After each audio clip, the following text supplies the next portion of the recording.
Sinagot ni Miss Universe Catriona Gray ang sinabi ng Malacanang na dapat siyang maturuan tungkol sa batas dahil sa kanyang komento sa pagpapababa sa minimum age of criminal liability.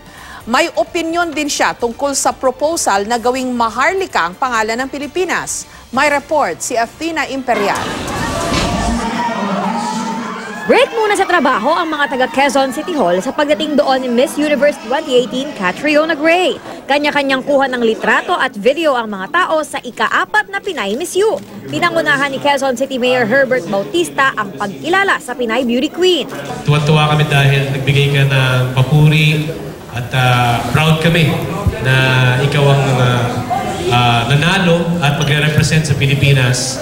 It's been such a warm welcome, especially lahat ng tao sa labas din. Thank you so much for making me feel very welcome, especially on my homecoming route. Bumisita rin kanina si Catriona sa House of Representatives kung saan isang sorpresa ang ipinresenta sa kanya. Ang House Resolution number 178. Binibigyang pugay rito ang kagandahan, outstanding brilliance at philanthropic advocacy na ipinamalas ni Catriona sa 2018 Miss Universe pageant. I am very much open to having conversations with you and learning more about the state of our nation. Also, as a representative of the Philippines to the international stage, I always want to be up to date and knowing where our leaders stand in their viewpoints on national issues. Nakarating na kay Catriona ang tugon ng Malacanang tungkol sa kanyang komento sa pagpapababa ng age of social responsibility. Sa one-on-one interview ng GMA News kay Catriona, iginiit niyang mas dapat tutukan ng gobyerno kung paano mailalayo ang mga bata sa mga sitwasyong nagtutulak sa kanila para gumawa ng krimen.